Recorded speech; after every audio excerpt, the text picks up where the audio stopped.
Hello, folks. Good morning, good afternoon, and good evening. Thank you so much for joining us from wherever you are. It's great to see names. I'd like to see faces if you all don't mind.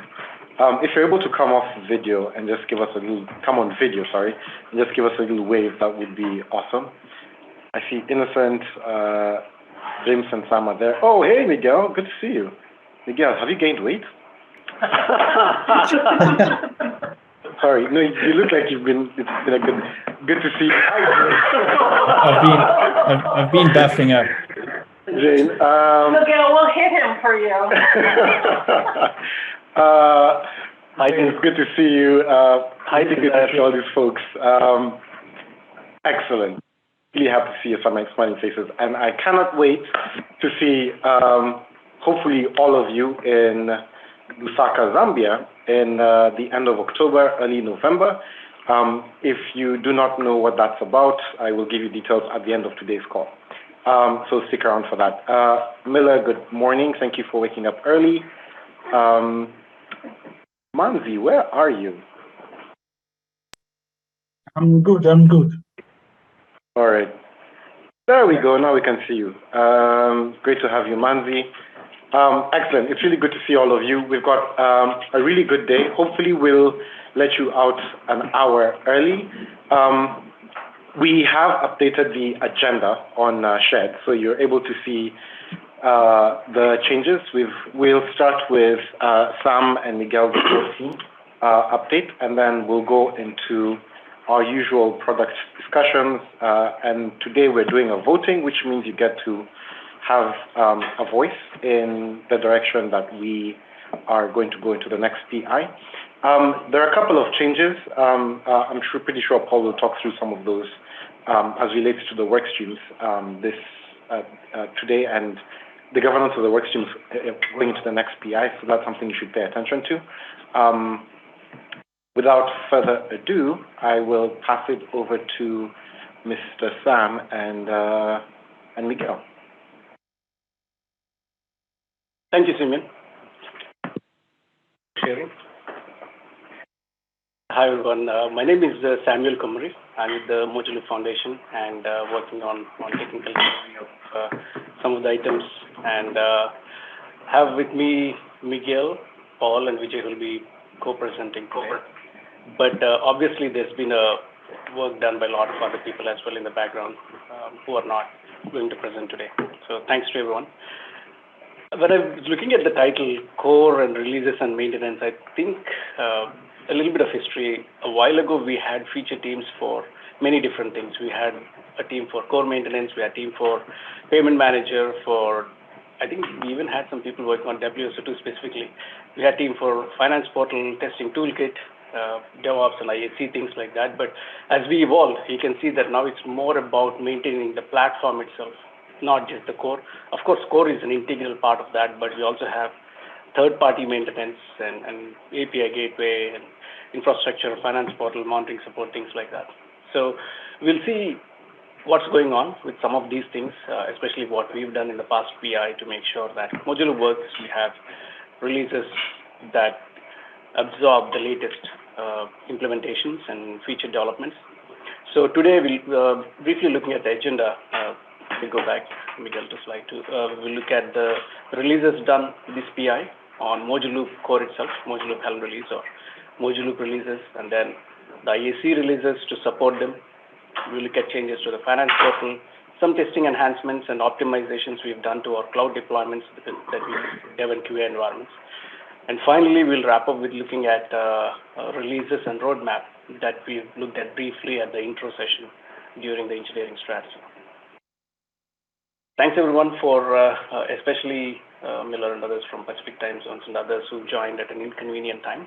We appreciate your presence here. If you have any questions, feel free to reach out on Slack, but I'll pass on to Miguel at this stage. Thank you. Thanks, Sam. Okay, so let's just start with a quick look at version 15.10 Mojulu release. So this is now officially released last week, I believe. So it's available to everyone. So please have a look. We will be going through some of the release notes and some of the changes in this section.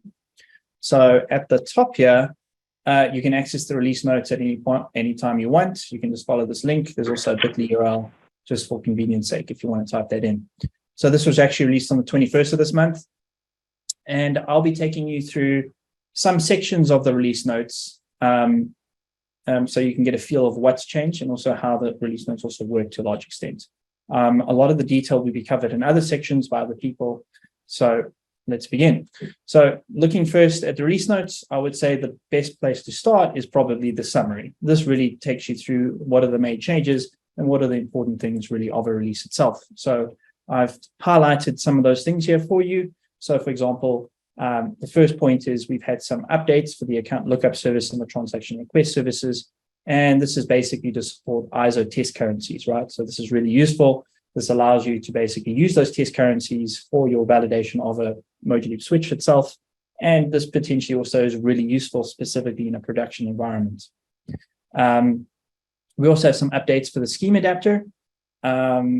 Paul will take you through a bit later in terms of what was done here, but basically we now support a non-auth-based request to pay scenarios within the scheme adapter itself.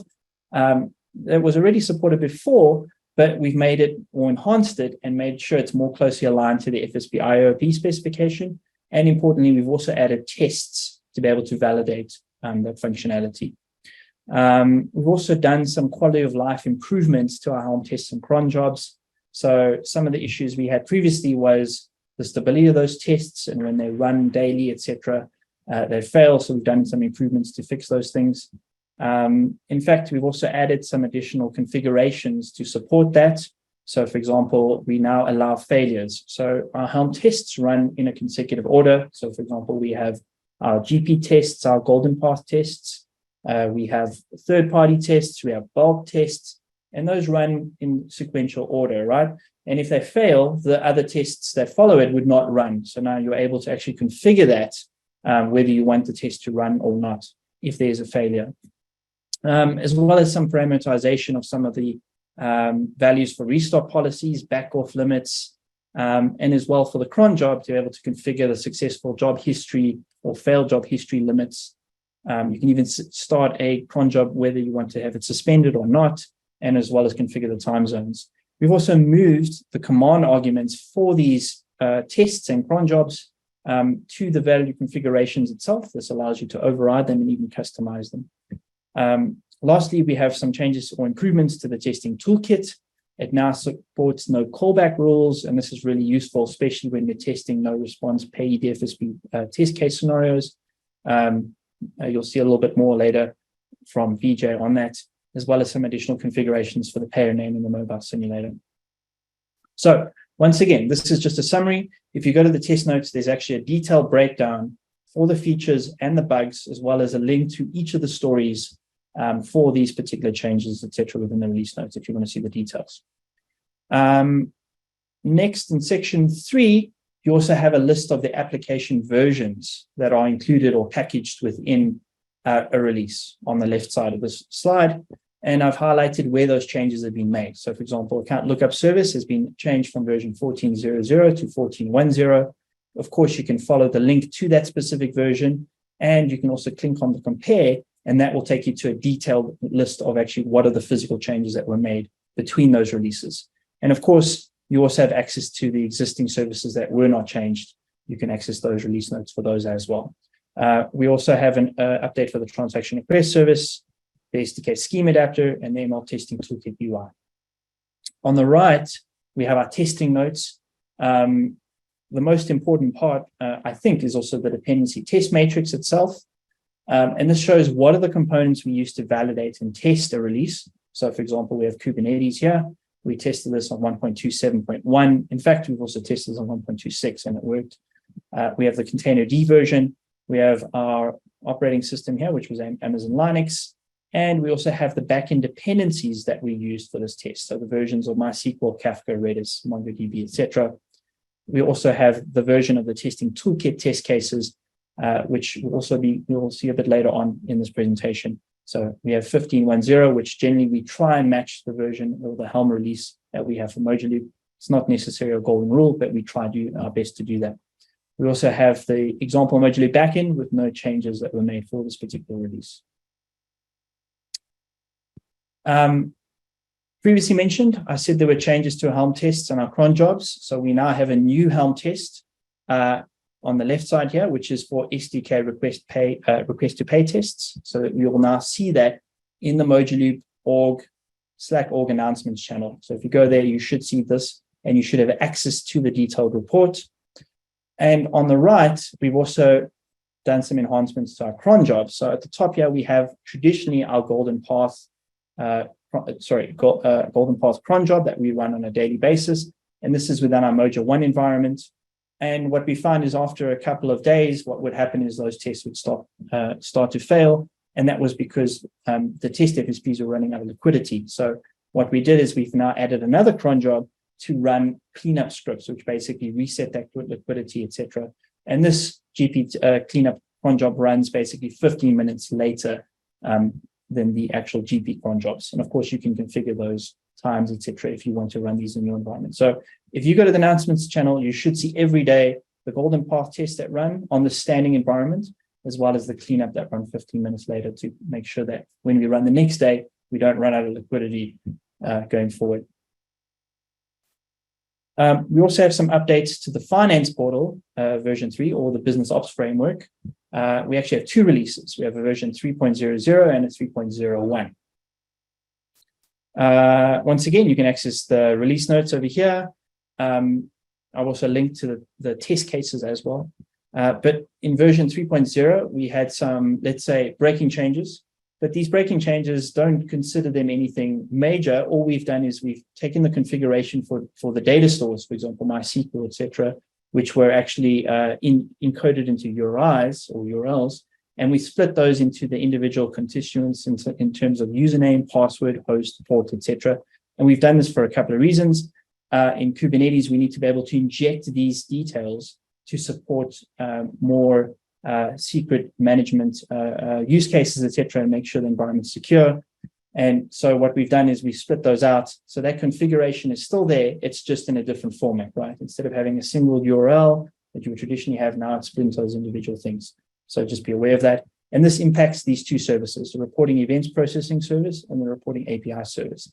And this actually was done also to support that security management and the secret injection, and which is basically best practices from a Kubernetes perspective. And it also supports the work that's being done on the AIC, which you'll also see a little bit later on, right? So we want to be able to support that secret injection as well as setting special characters, etc. You'll hear about that more a little bit later. And we also have a patch release for 3.01, which is to fix our reporting tests to test the UIs, the reporting APIs, etc., within the business ops framework, the finance portal. So that's also been done. And here's a link to actually where those tests are. We've also spent some time migrating our core OSS core QA dev environment. And that's the environment the core team uses to basically validate any new releases. And that's where you see the Mojo 1 environment. And we have also Mojo 2, which is also a staging environment before we actually move things into official QA. And we also use that environment for dev, etc., on a daily basis to a large extent. So we've spent some time migrating that to managed Kubernetes, right? So we currently or were using Rancher for quite a number of years. And now we've made the move over to EKS. And we did that for a couple of reasons, right? But let me just give you an overview of what Rancher looks like, so you can understand how some of this, or some of the reasons why we've done this. So on the far right here, we have what looks like a typical Rancher environment, right? We have a Rancher management cluster. So this is a full-on, highly available Rancher cluster itself. It is basically where the management plane of the whole Rancher management aspects exist. And once we have this configured and set up, we're now able to then use cloud provider or interface with cloud providers to basically instantiate other user clusters within that. So in AWS, for example, we would then be able to spin up other clusters that are created and managed by this Rancher management plane itself. So that means we need to manage this cluster itself, and we need to manage these other clusters. Although there is some administration or some help that's done by this cluster, this main management cluster to help and manage those Zoom clusters. But you can see basically there's quite a lot of overhead. We have to manage this Rancher management cluster, and we have to manage these individual user clusters as well. And each of these clusters have their own, let's say, administration nodes or management nodes, as well as actual worker nodes within them. So it's quite a bit of hardware to run these things. And it's really not a bad approach because you can run multiple of these quite easily and use this whether you're on-prem or on cloud. So there's some advantages to it. But in our case, what we found out is if we move to EKS, so basically managed, we don't have to worry about this Rancher management cluster itself, right? So we completely get rid of this picture. Also the user clusters, right? We only have to worry about the worker nodes. We don't have to worry about the actual administration or the worker plane nodes itself, because that's handled for us in EKS, right? So in EKS, Elastic Kubernetes Services in AWS, we only worry about basically the worker nodes to a large extent, since that admin aspect is already handled, or the management aspect is handled by AWS. And the other benefit here is now we're reducing our overhead here, right? We don't have to worry about the management nodes within a Kubernetes cluster. We don't have to worry about this Rancher management cluster and the individual nodes within a cluster, regardless of whether we had a management or not, is we don't have to worry about maintaining them. We don't have to worry about upgrading those particular operating systems. We don't have to worry about patching them. And the reason is in EKS, we're using managed worker nodes, which means that that's all done for us. Another reason as well is we want closer alignment to design authorities' testing guidelines. So there's a link here to this issue 93 on the Design Authority project issues board. And there you'll go through basically how, or guidelines of how we should be running and testing Moduloop. So we should, for example, be running and testing Moduloop on the latest official release of Kubernetes that's available at any point in time when we have a release that's busy being prepared. So one of the main reasons to move to EKS is because they have a better cadence support for the latest version of Kubernetes. So for example, they currently support 1.27, which is actually the official latest release of Kubernetes. Rancher, on the other hand, is lagging somewhat behind. They only support 1.25 at this moment. So by moving to EKS, it really makes sure that we can follow that cadence and we can validate Moduloop against the latest versions of Kubernetes. Another thing we wanted to do as well was we wanted to make more or use a GitOps approach when we're setting up and configuring this environment. So with the previous picture you had with the Rancher, that Rancher management plane was very much a manual configuration initially. Not to say it couldn't be automated, but at the time when we created it, I think this was 4 or 5 years ago, it was very much a manual thing at the time. So going forward, we wanted to make sure this new EKS environment was configured through a GitOps approach. So we defined CI workflows, currently use GitHub Actions to basically manage for our deployments, our upgrading, our deleting, etc. And along with this, we're also using some additional supporting tools, for example, external DNS that allows us to automatically configure external DNSs, regardless of what cloud provider we use, etc. Engine ingress controllers to be able to configure how we access the services within our Kubernetes cluster itself. A certificate manager, this automatically provisions our TLS certificates for both the external and internal use cases. And what's important is these tools are native to Kubernetes per se.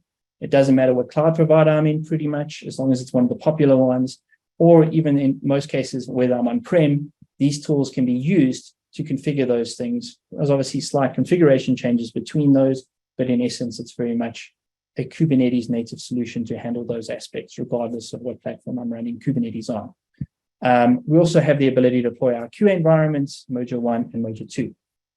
To summarize, why did we do this? Well, we reduced our maintenance efforts and costs. In fact, those costs were reduced by about 40 to 50% on a daily basis. And we are running better hardware as well in the same, in this case as well. And 2, we wanted a standard approach for standing up our core QA dev environments. And this is really a great thing, right? It means that we can basically stand up environments very quickly if there's issues. So we ended up spending a lot of time in Rancher maintaining and fixing issues, for example, in the Rancher management admin cluster itself. If there was an issue, we would have to go figure out what was wrong with it and fix that issue. It wasn't very easy to go and recreate that environment if something happened. So this basically allows us to do it. And in fact, we can spin it up within 20 minutes if something needs to happen. And we can even pull it down very easily, very quickly. And also we have better, closer alignment to the Mojaloop's DA's guidelines for our testing and validating Mojaloop releases going forward. And the third point here is the OSS core team pretty much spends more time focused on maintaining Mojaloop core services instead of worrying about the underlying QA infrastructure, which I think is a great way for us to spend our time. So some future enhancements. We want to add more support for monitoring and log aggregation within our cluster. We also want to move some of our configuration for those tools that I mentioned previously. For example, the certificate manager, the ingress configurations, etc. We want to use GitOps operators to do that, which we can use Flux CD or Argo CD, etc. to do some of that. And three, we also want to develop an EKS module for the new Mojaloop's modularized ARC framework, right? So when I think on Monday, I think it was, basically there was a presentation by David and James on how they are reworking or refactoring ARC to basically support on-prem and on-cloud, etc. So we want to basically use that opportunity to develop an EKS module for that refactored framework to basically prove out the ability to support managed Kubernetes services within the cloud, and as well as then start using that and further standardizing how we deploy our QA dev environments using that tool itself going forward. I'm going to hand over now to Vijay. I think he's going to share his screen. Thanks, Miguel. Let me share my screen.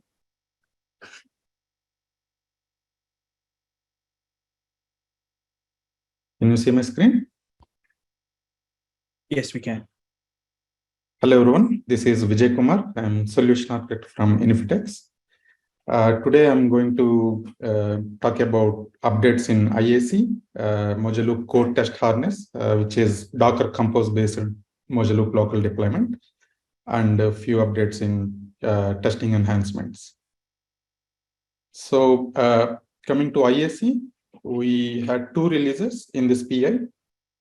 The first release is version 4.01. So this is to support the Mojaloop version 15.00. We tested 15.00 on this version of IAC, and the big enhancement is in this version is adding support for Vault operator, which generates the random secrets. So David Fry worked on this. I will just go through this in high level. He already explained it in the previous convening about this functionality. So previously, Terraform used it to generate the secrets for stateful services like MySQL, MongoDB, Redis, etc. And there is a problem with that. We may need to find the passwords in the Terraform state files. So it's not so secure. So we handed over that functionality to the Vault operator, which runs inside the Kubernetes. And on creation of a custom resource, Vault operator kicks in and generate a random password and create the Kubernetes secrets for the corresponding stateful services and also the dependent services. So this is more secure option. And then we enable testing toolkit reports. Now all the test execution reports are stored in MongoDB. And also we refactored some test pipelines to standardize with the Helm test. Instead of using TTK CLI, we used the same Helm test we use it for our regular testing in the core team. So the next version is V4.10. This is to support the Mojaloop version 15.10. We also tested V15.00 on this version of IAC. This is the latest version of IAC.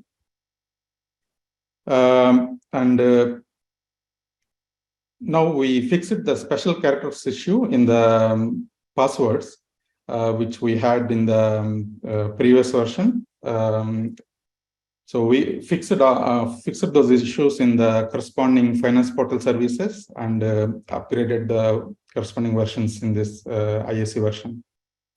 And also we fixed some issues with the test pipelines, BOF report tests and third-party tests. And we added new test pipelines, request to pay and post cleanup, which are available in the Mojaloop version 15.10. So if you can see here, these are the new test pipelines, SDK request to pay and post cleanup. And as part of this this release, we also standardized the format of release notes. You can see the release notes here. We adopted this from the Mojaloop Helm release format. So we have summary section, new features, bug fixes. And also, if you can observe, there are links to the story numbers and also the pull requests here about the changes. And these are the version changes, application version changes. And this is the test matrix. So we listed out all the versions of components we used in IAC. And you can see this test, this version of IAC is tested with Mojaloop 15.10 and 15.00. And Finance Portal is on 3.01. And also we have a section for known issues. So Vijay, before moving on from that slide, if I can add to that, that right side part of the slide gives a view of the platform we've been talking about and what essentially goes into it if you want to reverse engineer for other solutions, like the messaging platforms, things for storing secrets and passwords, vaults. It's great to have the versions for these so that people can pick and choose and replace solutions with other options, and may even use this as reference for things like our on-prem effort and other things. So the view is great, and having versions there will help us narrow down and find other options. Thank you. Thanks, Sam. So next update is maintenance of core test harness. So the core test harness is a Docker Compose script to spin up local Mojaloop in our machine. We will get bare minimum services required for a successful transfer using this repository. So some community members tried this in this PI and approached us. We supported them, and we made some fixes based on their feedback, like fixing an issue with the window file system and upgrading the Kafka to run in all the architectures, machine architectures. And also we upgraded all the Mojaloop core services to latest versions, upgraded testing toolkit, and did some cleanup. And we got a chance to test this in various operating systems and processor architectures because of increased demand. We tested this in Mac OS with Apple chip and Intel chip. And also we tested this in Windows Ubuntu machines with 64-bit architectures. So we can run a bare minimum Mojaloop, and we can make a transfer, successful transfer. So testing enhancements. Miguel already mentioned some of this. So this is the repository, testing toolkit test cases. When you run Helm test on the Mojaloop Helm chart, it uses this repository for test cases. And there are some fixes in the quoting API sub-scenarios, and also added some negative test cases to improve the test coverage. And then some fixes in third party, like parameterizing some hard-coded values. And we also worked on improving stability and performance, like adding some warm-up tests for SDK bulk to improve stability. And we migrated from legacy simulator to TTK backend to simulate a no response pay FSP. That means if we don't want to get a callback from an FSP, we can use this in-cluster simulator, no response pay FSP, and TTK will not respond with the callback using some rules. And there are some minor tweaks in the settlement timing to overcome Windows state errors. And we added a new collection, SDK request to pay. So this is to test end-to-end functionality of a request to pay. So payee initiates the request to pay, and then payer transfers money as a follow-up. So that is end-to-end. So we added a test case for that. And also TTK backend configurations are now dynamically populated with these following locations. So these are the testing enhancements. And coming to testing toolkit updates, these are minor updates. We added a feature to not to respond for a request. So you can see no callback. Someone can select this event, and if these conditions are met, TTK will not respond with a callback. So this is used in in many test cases. And also mobile simulator. So previously the pair details were hard coded. Now we can change the pair details. This is for demo purposes. So that's it from me. Thank you. Over to Paul. So why is this use case important? This use case is really important because it is the base use case of all payee-initiated transfers. And that is especially important at the moment because of the emphasis on merchant payments, which are going to require use of this use case.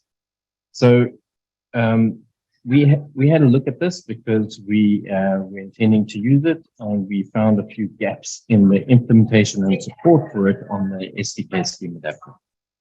So to do that, we then wrote up those gaps, and then we built up the epic, and the link of that is in the left-hand corner.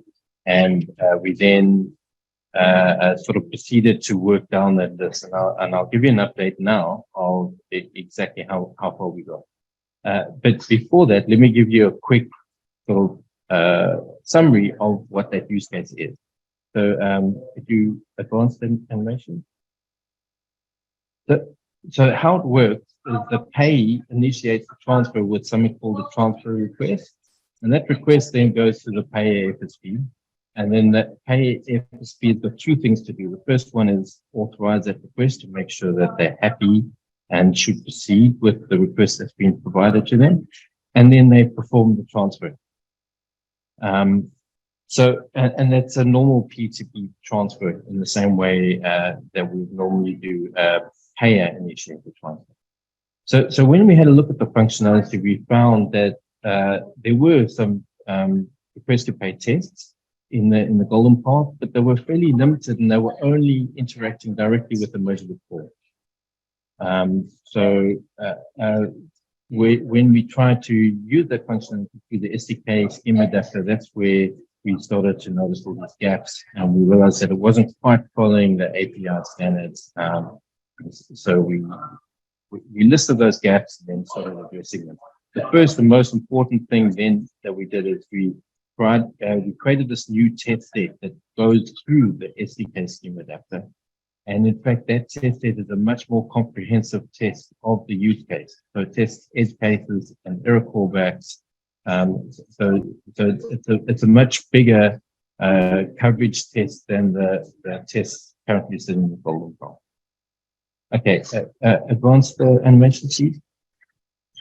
So what did we get done? We improved the documentation, so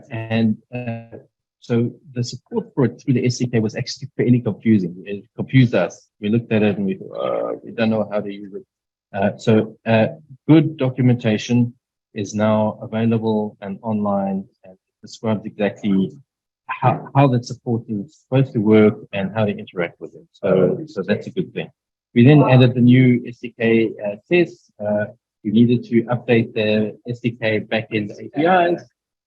We needed to add an authentication type, and the request to pay provided support for home transaction IDs, both on the payer FSP side and the payer FSP side. We set up the error callbacks, and then can you guys hear me? Yeah, we can hear you, Paul. Oh, okay, great. So I was just wondering if everything was there. Okay, and then We then put in a process so you could manually accept the information, because that's an important part of the flows. And then, and this is the really nice bit, is we added this test case into the ISC and built it into one of the pipelines. So this is deployed now in the ISC, the latest version. And in fact, these tests going through the SCK scheme adapter or the standard now part of what we test in the deployment. Advanced animation, please. So the one part that we didn't quite get to is the on-time password authentication type and retry mechanism. So what we've done is we've written a story to document the gaps, but we haven't quite met, we didn't quite get to actually meeting them. So what's next? Could we go to the next slide? This is a reference slide. These are the gaps that we picked up when we did the analysis. The parts in red are the places that we worked on. I don't really want to get into it too much now. The section blue in the middle is the part that we didn't quite get to, but we got to all the other parts, which really shows that we now have an end-to-end supported flow with the SDK scheme. Okay, next slide. So with the roadmap, where are we going? So the first one is that we want to complete the work. We want to do the one-time authentication flows. And then, and I think this is really important, is there's an epic that we've written up recently, and it's related to this, but not exactly the same. And that is, we want to use this request to pay mechanism so that we can test external connectivity functionally into the switch in a production environment. So we've organized the test, and there's a little bit more work that we need to do to fill in the gaps and tie all the parts together. And that's really what's summarized in this epic, and we want to start tackling that.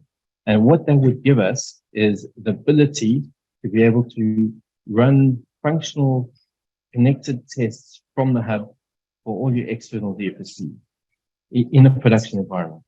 So think about that. We would be able to test that each FSP that is connected into the system can interact both as a payer FSP and a payee FSP. And we can do that sort of on an ongoing basis to make sure that everyone's properly and effectively connected. So I think that's a really powerful tool that we'd like to have in place. And then next, the DFSP, as they set up their environment and build their connection, and then they do connect into a hub, they will be able to run this same testing from their side to be able to ensure that they are effectively connected into the hub from a functional point. So I think these are really powerful concepts, and if you want to get involved or participate in this epic effort, please get hold of one of us in the core team, and we'll help. We will collaborate. Okay, I think that is all for me. It's over to Sam now. Thank you, Paul. I don't want to spend too much time here, but if you can go to the next slide, which most of this is captured in the release notes. So as part of supporting the request to pay feature, we identified some gaps on the API side of things, on the API snippets, so those were addressed. And we actually had a contribution. One of our contributors fixed some link. So that was the first pull request for them. Appreciate that. And obviously there were other scripts that were fixed and added as part of cron jobs and other things, which were not covered in the release notes, but were done in this PI. Without spending too much time, I want to thank Simeon for giving us, for letting us continue with the presentation, even though we are over time. We'll go to the releases. I also don't want to spend too much time on the first part of the releases. We're going to please continue. Yeah, this one I think we know by now where we are. Again, this is the release thinking. We want to evolve with community input and other work streams. The next one, what I want to touch on is the next slide. We are now at V1510. So there are some features on our radar in the pipeline, but it depends on community input, but also work streams. Let's say the merchant work stream was able to implement a few things which are of release quality, then we'll definitely take those. Similarly, if there are other things that other feature teams are working on, if the FX team is able to produce a POC or some release candidate solution, we will be able to absorb that, and the release number will be, we decide the release number accordingly and then publish that as well. So we follow the semantic version for XYZ. So our changes dictate what the next version will be. So if it's a patch release, it will be 15.1.1. If a new feature that's non-breaking is included, it will be 15.2.0. But if there's a breaking change or a major one, then it will be 16.0.0. So we'll use that logic to guide us. But otherwise, there are some maintenance items on the horizon. Node is reaching end-of-life support for the current version. So it's that time of the year again where we have to look at upgrading the services.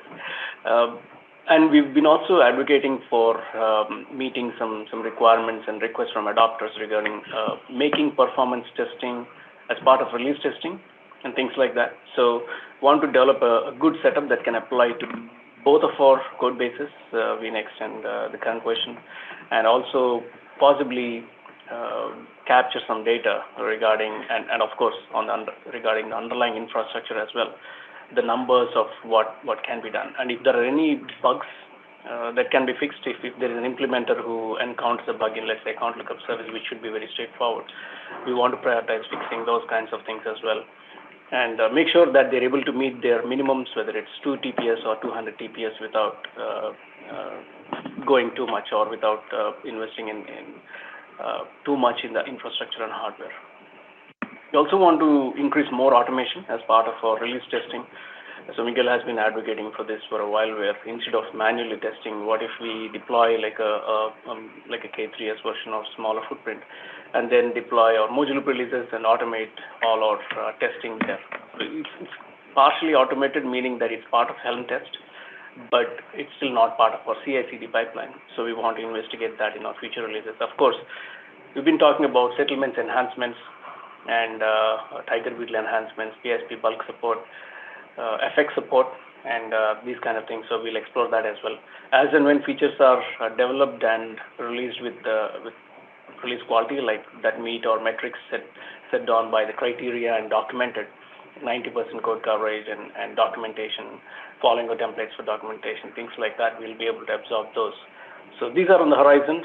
We'll know more as the work streams are finalized and they give the objectives. So we'll keep an eye on that to see what the work streams are able to accomplish during this PI. And we'll also have a bi-weekly update on what we're looking at to be included in the module release. I think most likely we'll have some patch notification related updates in the coming PI and node upgrades, but we'll see how things proceed. With that, I'll pass it on to you. Thanks again, Simeon. Thank you, team. If there are any questions, it's good to follow the conversation here. Thank you, everyone, for participating. Miller, Pedro, James, Tom. Appreciate that, and Innocent. Thank you. Simeon? Awesome. Thanks, Sam and the core team. There is a lot of chatter in the chat. I will let everyone hop on that if you're interested in our conversation. And then I'll quickly pass it to Mr. Paul Macon, who has the rest of the day. So, Paul.